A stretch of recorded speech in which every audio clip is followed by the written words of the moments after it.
Welcome to the Purpose and Profit Club podcast for nonprofit leaders, mission-driven creatives, and social entrepreneurs. Get ready to stop dreaming and start doing. Here, ideas become action.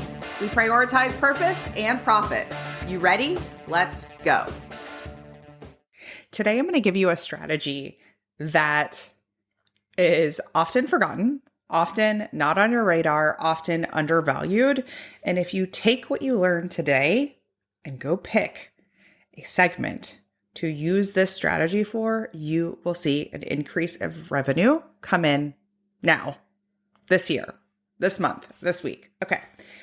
So I want to talk about repeat customers or repeat donors, like fill in the blank, repeat clients, forgotten prospects, forgotten customers or clients, and recurring giving. So repeat folks, forgotten folks, and recurring folks, okay? Those buckets. And what I often see, you get wrong about it. What I often see so many people have like a miss about, okay? There are so many organizations that are bucketing people in these categories and excluding them from invitations, from offers, from appeals, from campaigns, from launches, because they've decided that this group of people has already raised their hand and shown interest in this one thing. Ergo, they're not going to be interested and or they won't contribute to this other thing. So to give you a very granular response or example, one would be somebody who is a monthly donor. Let's say they give $50 a month. They've signed up to be a monthly donor. They've been doing that, for 6 months or a year. Many times organizations will decide because they're already a monthly donor, that is their threshold. Let me segment them out of this campaign. Let me segment them out of this fundraiser, right? Another thought that would be behind that is like, that's their ceiling. They've chosen to give even a higher number. Let's say they give, $5,000 over the course of the year, but they give it a monthly in a monthly gift, right? So you say to yourself, you say to your staffers, your colleagues, that's their ceiling, right? They already give $5,000 a year. Okay. Total mistake. Another way that I see this is for a one-time donor client member. Okay. So they gave a gift of $500, right? They gave it and you say that was it, right? That was them. That was them showing up and supporting our organization, supporting our mission this year, full stop. Ergo, I'm going to assume and maybe even exclude them from this email, from this outreach, from this strategy, because I don't want to bother them. I don't want to hound them. I don't want to nag them. I want, right? And so you're putting them in this sort of like, not only I'm picturing a 4-burner stove, not only are you putting that group on the back burner, you're kind of taking them off the burner, okay? This is often a huge, huge mistake. And you may be saying to me, Christina, like, I can't. What do you want me to do instead? Do you want me to tell my monthly donors that they need to contribute to every single campaign we have? Do you want me to tell that amazing donor that just gave a gift of $250 that they should give a gift again? And before you get all like spicy and hyped up about that, I want you to be like, what if you did? What if you did? What if you did? What if you did do those things? Okay. The problem here and the misstep and the misinformation here is that you're assuming for them that this is it. This is all they want to do, right? So let me give you a couple of examples that I've come across in my life recently. One is I saw this Instagram ad. We're going to go into the e-commerce space. I saw this Instagram ad for this eyeliner. This eyeliner looked really cool. It was a color I hadn't seen before. It's kind of like this silvery metallic thing. And they had shown it on a couple of different eye colors and skin types. And I was like, oh, I kind of like that. I feel like I'd be interested in that. I'm going to say, you guys, I saw that ad a lot, maybe 15 times before I decided to buy it. So what's the first lesson? Is Christina did not buy that eyeliner. They had to warm me up, right? Warm me up. They had to show me and make offers multiple times. Finally, I decided to buy this eyeliner. And then when I bought it, I said, well, I kind of like this other one too. While I'm at it, I'll get those too. So I ended up getting this eyeliner, which was a Victoria Beckham eyeliner, which cracked me up because I've never seen her products in real life. I don't know. I don't know her stuff that well, but I really liked the colors and it seemed cool. I ended up ordering these two pieces, and the delivery part, the messaging part was impeccable. Like, it was a standout. Like, even the way that it was boxed, even the way that it was put in a dust bag, it was like so lovingly sent to me. I was like, oh my God, this is a really luxurious company. Like, this is a really great company. And then I tried the product, and the product is like, I've never had an eyeliner like this. Like, it's velvety and amazing. And I know you're like, okay, eyeliner, but listen, I've never had an experience like this with like a makeup brand where I was like, oh my gosh, this is like really, really high quality. That's my thought about it. Okay. High quality, high customer experience. Now they could say, Christina has now ordered not one, but two products. She's good. She's hit her ceiling, right? She's raised her hand. She's hit her ceiling. She already did the order bump. She got two things. She's done. And that would be such a disservice, not only to them, but to me. Because now I've had a really great experience with a company as a first-time buyer.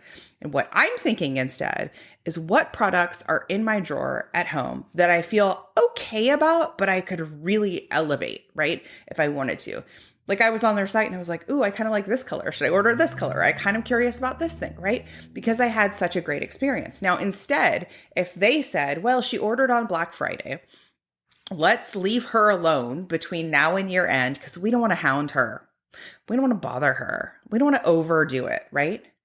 What would happen? Number one, they would likely not see any more sales from me. Number two, they would get out of that top of mind for me. Yes, I would still use the product, but they would just start to lose that loyalty piece, right? Because they just stop coming in my inbox, showing up on Instagram ads, right?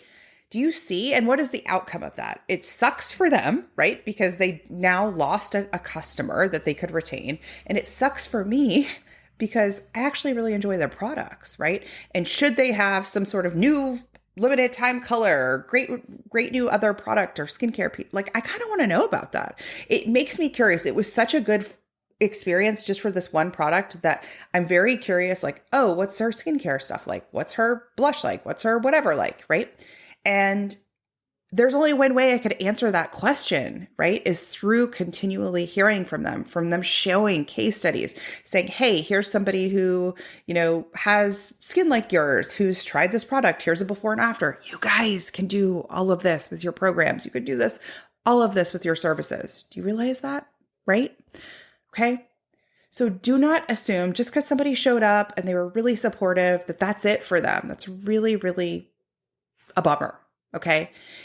The result of that for you is often underfunding. Okay.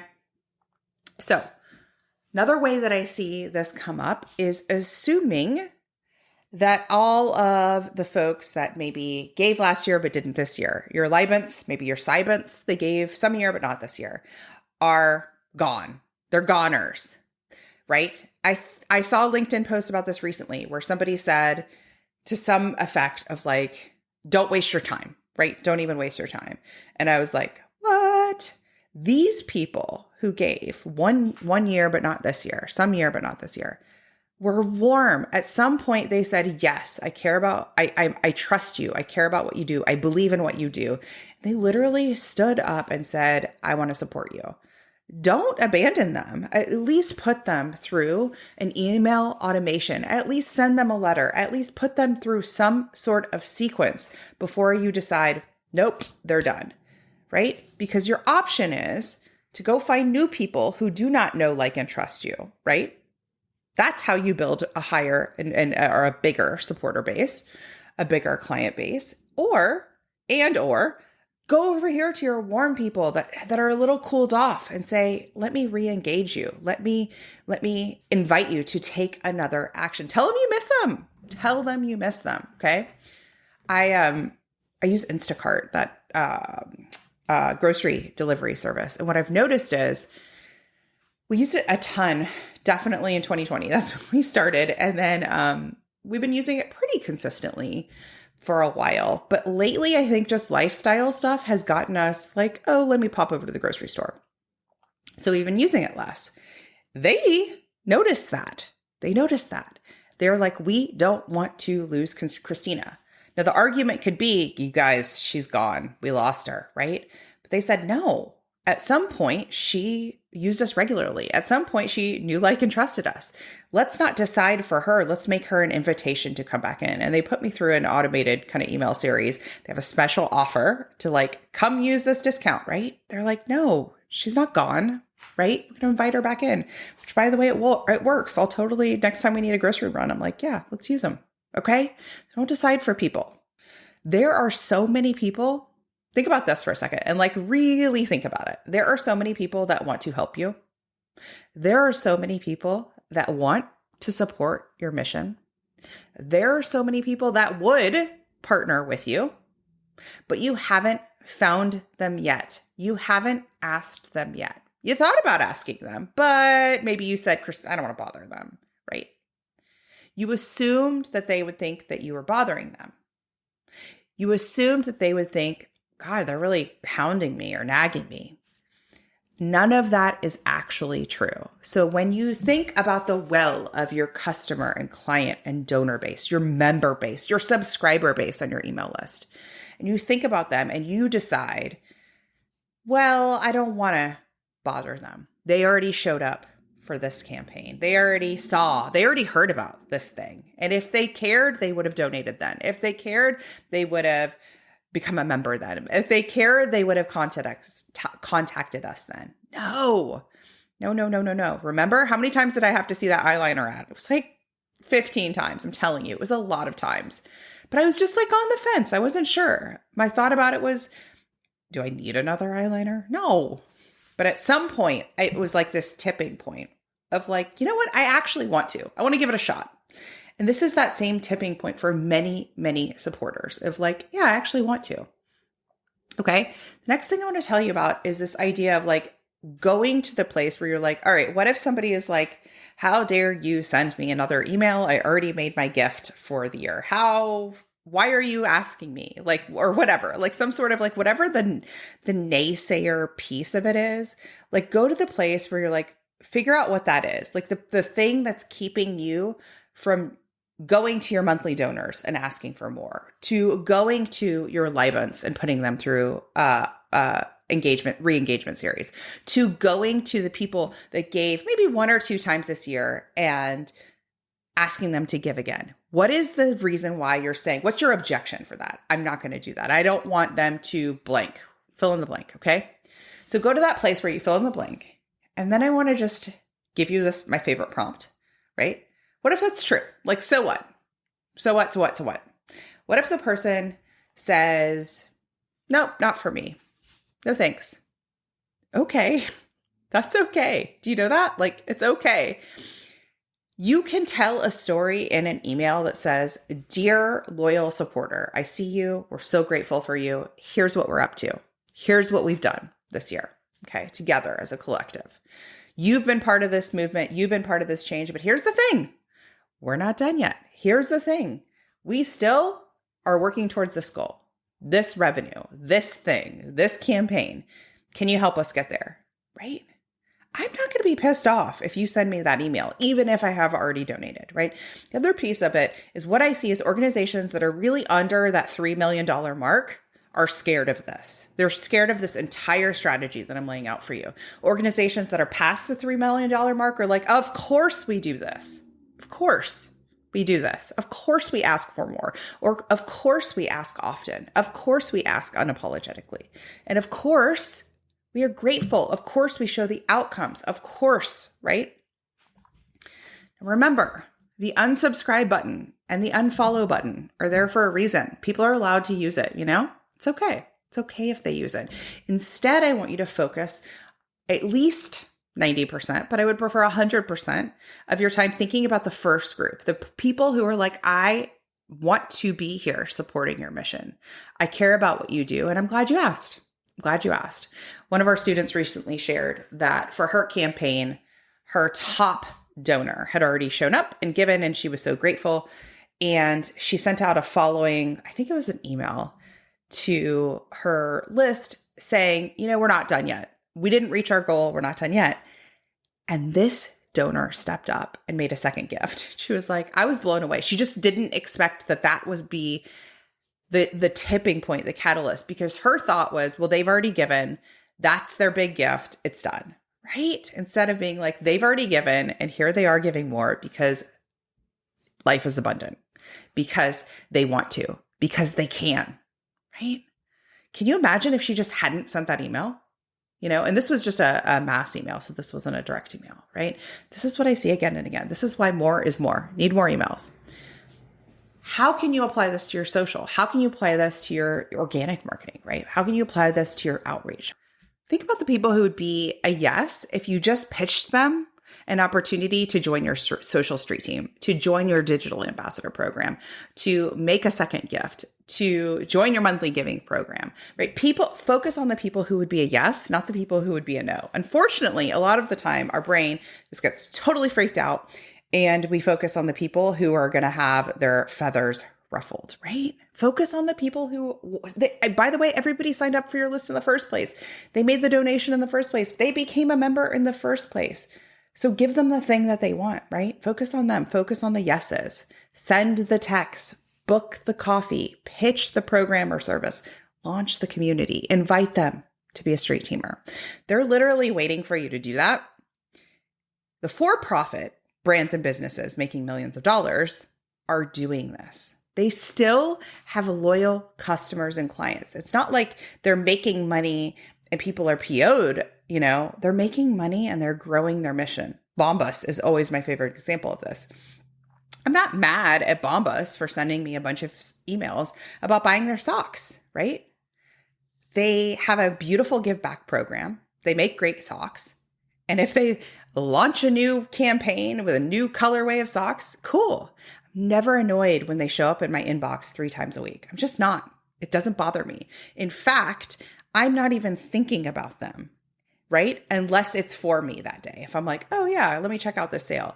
I don't really have a negative connotation. I'm only like, how is my interest level, right? So focus on the people who are like, yeah, I signed up to be here. And if I'm not in the mood to take action today, that's okay, but I'm staying here. I'll focus on the people who will feel like that inner mean dialogue you have, the people who feel like you're nagging and hounding and things like that. So we're going to focus on the positive at least 90% of the time. Okay.